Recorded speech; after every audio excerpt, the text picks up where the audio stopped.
Let's get into day 4 and day 5 of R. Kelly's trial in New York. Demetrius Smith took the stand again. And Jane Doe number 5, who we all know is Azriel Clary. But before we get into that, I'm going to give y'all my disclaimer.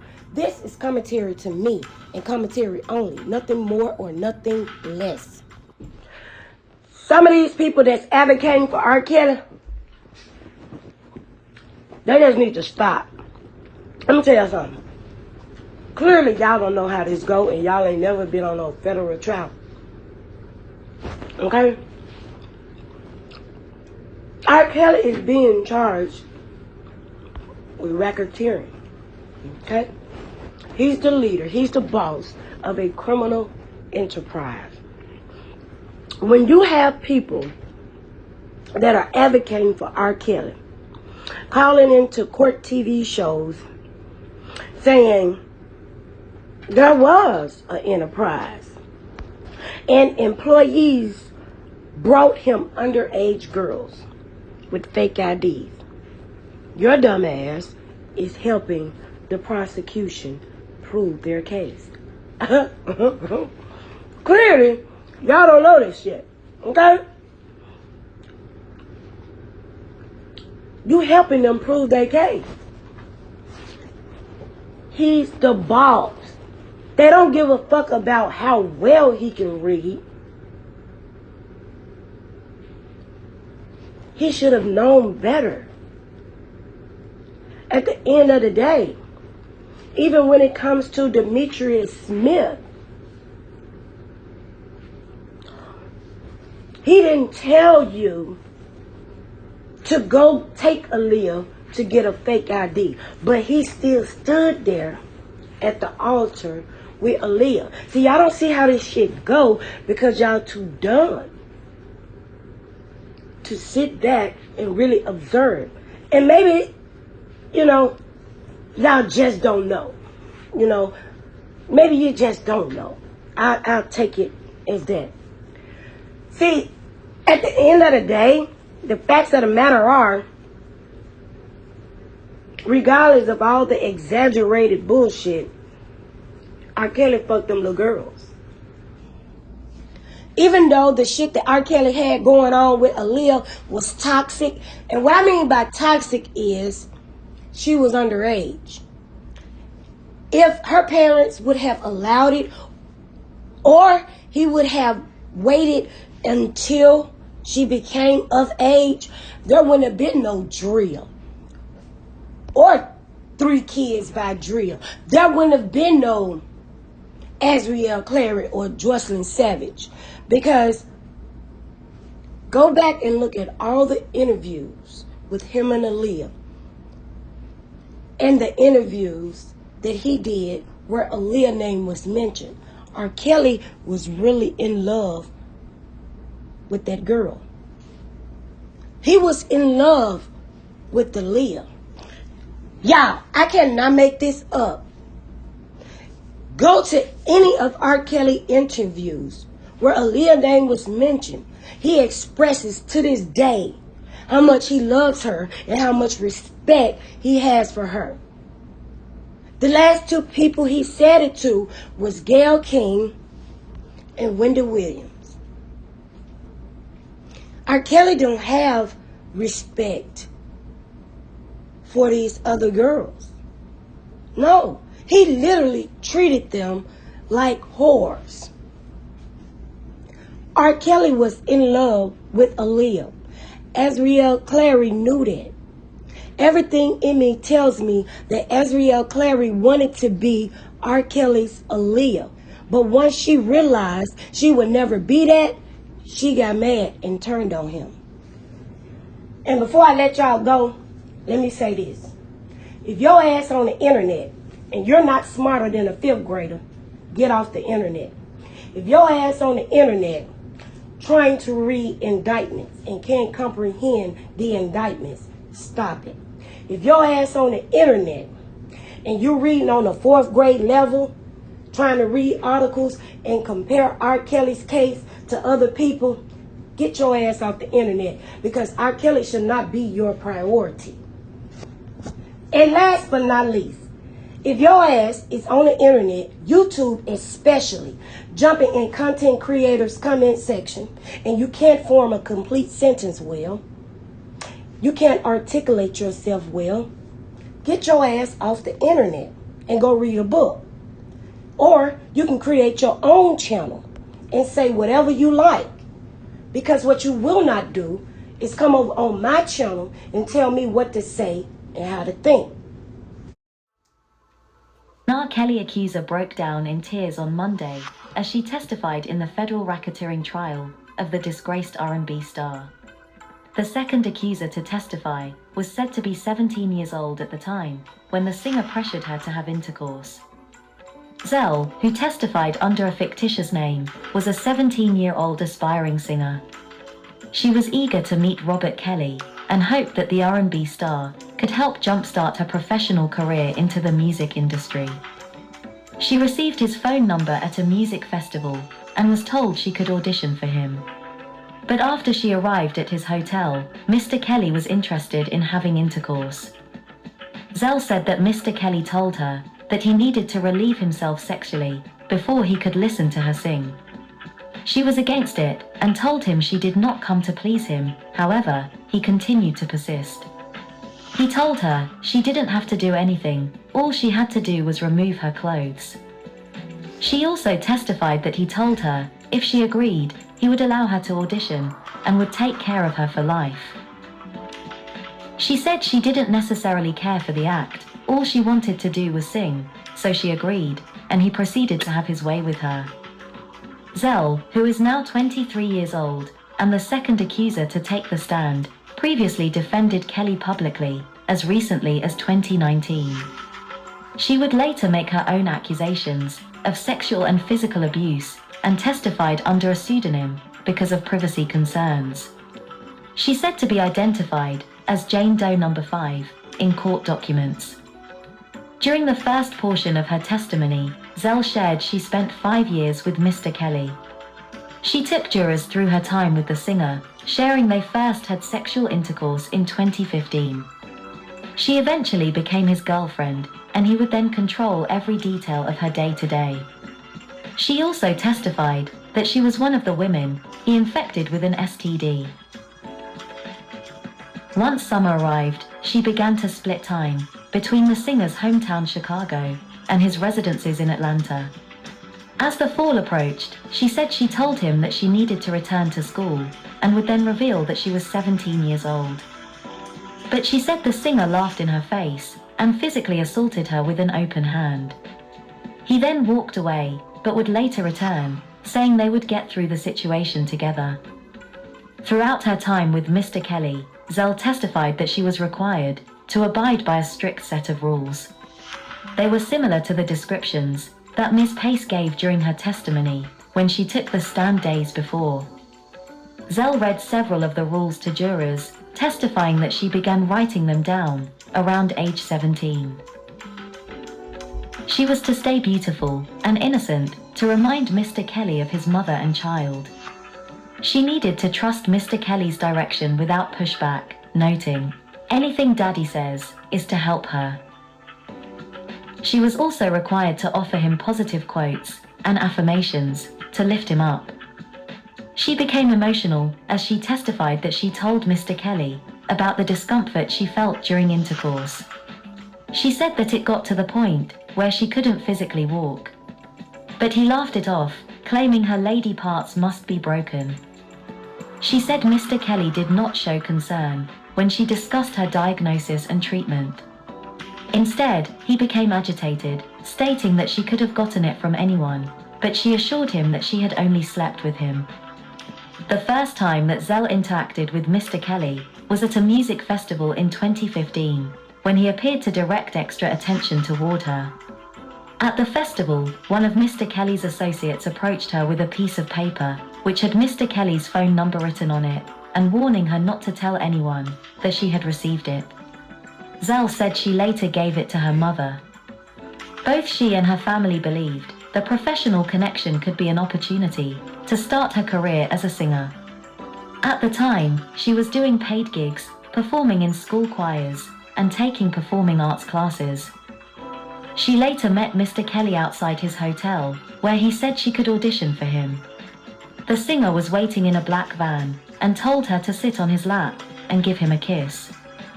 They went inside after a few minutes, but Mr. Kelly told her that he needed to relieve himself sexually before she could perform. She told jurors that she repeatedly tried to decline. But Mr. Kelly's requests persisted, and he eventually requested that she walk through his room while wearing only undergarments.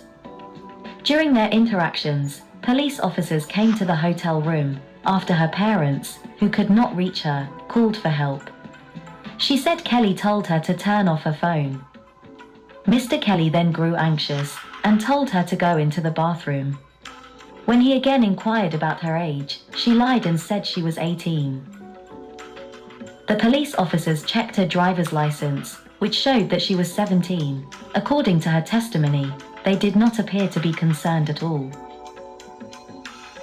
Instead, they handed the singer business cards and told him anytime he was in Orlando and needed security, to let them know. Zell said she would get chastised nearly every 2 to 3 days. He would leave bruises and sometimes cause the skin to tear. Punishments were often spankings, which Kelly called chastisements. One time, the 4'11", 98-pound teenager was beaten with his size 12 Air Force One sneaker because she had texted a friend about him. She also testified that she would be confined to a room for days and forced to urinate in a large gas station cup. Another time, she said Kelly forced her to make a video in which she smeared her face with feces and putting some of it in her mouth. He then threatened to make her do it again because she wasn't into it enough. She shared it was part of a pattern of humiliation. One time, Kelly allegedly emitted semen on her face and would not allow her to wash it off. He instead let it harden and then brought in one of his employees, whom she said proceeded to laugh at her. Kelly would also collect collateral on the women in his life by making them write letters, confessing things that never happened. This included lies that they'd stolen money from him and that they'd been violated by family members, information that would be damaging for them. She was also coerced into getting rid of a pregnancy in 2017, after Kelly said he wasn't ready to have a child with her. He told her she needed to look into getting rid of it because she needed to keep her body. He would be ready to start a family after he got rid of the rest of the girls he was spending time with. Despite all the ill treatment Zell had received from Kelly, she still didn't want to terminate the pregnancy. Jane Doe number 5 will continue her testimony Tuesday, including cross-examination from the defense. Robert Kelly, who is 54 years of age, has pleaded not guilty to all 9 counts against him and has steadfastly maintained his innocence. He faces 10 years to life in prison if he is convicted in the New York case. Day 5 of the Robert Kelly trial resumed with Zell, better known as Jane Doe number 5, on the witness stand, where she continued to share her personal experience with the R&B singer. During her testimony, she shared that she was forced to have sexual intercourse with a man whom Kelly addressed as nephew. He said he wanted her to please his nephew the way she pleased him, and that Kelly recorded it on an iPad. She said she never wanted to have intercourse with him, but it was a form of punishment. She also described having to write groveling letters to Kelly, better known as apology letters. A quote from one of the letters says, "As long as I'm apologizing and accepting my chastisement, you should be happy. Everything with me is a problem, and I'm desperate to make it work. This isn't teaching. I don't know what more you want from me." The accuser would also testify that the R&B singer barred his girlfriends from watching the documentary series, Surviving R. Kelly.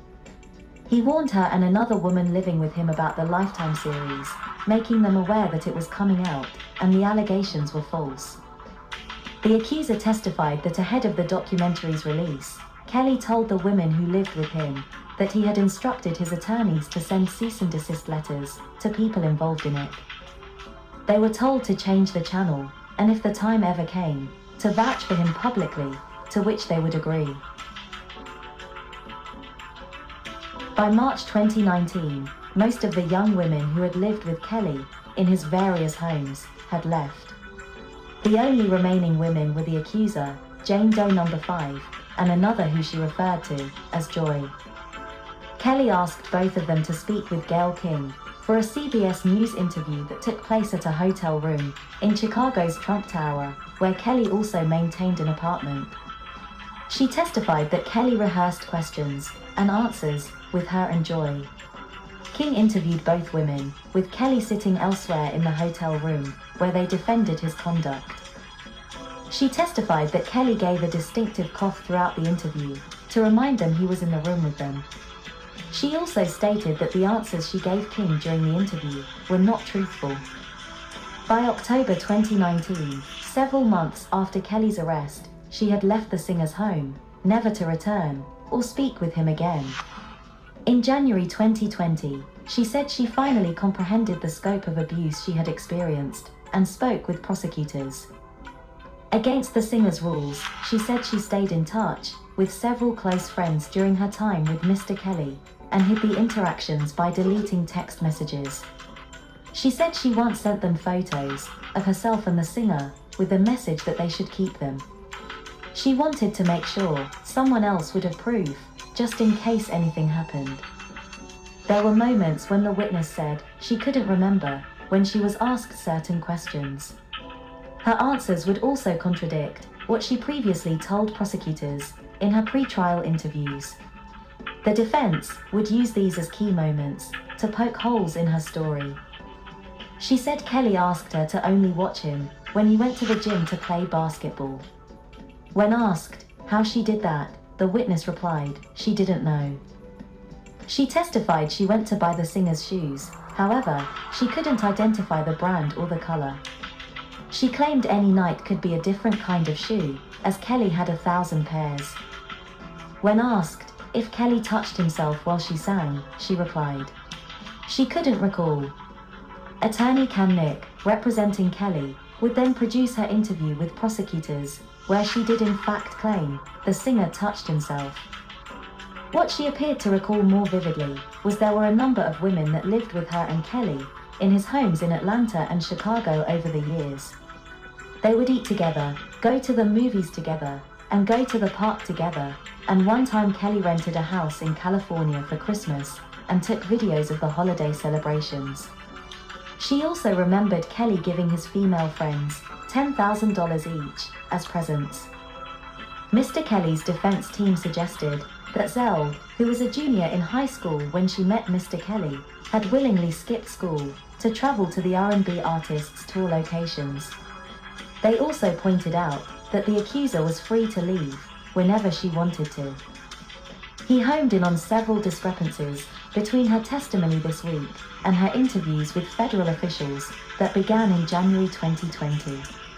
This would include the fact that she named 2 different California cities as the location where she and the singer first had sexual intercourse. He went on to ask, after being violated, devastated, and outraged, you flew out to meet him. Zell admitted that not only did she not report the violation, she flew out to see him the following weekend. The attorney would later imply that Jane Doe number 5 was involved with Mr. Kelly as part of a plan that her parents had concocted to exploit him. She was 17 when she met Kelly at a concert at the urging of her mother. She admitted to provocatively dancing on top of a speaker box on stage, and when Kelly's entourage reached out, her mother pretended to be her on text messages to set up a date with the singer.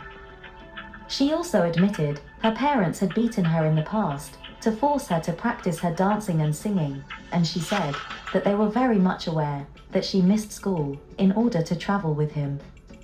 The witness originally began what turned out to be a 5-year relationship with Kelly's assurances he would promote her own music career. When asked what steps he took to help during that time, she had a one-word answer: none. It's reported that Kelly sat at the defense table in between his lawyers, showing very little reaction. He has maintained that he is innocent of all charges.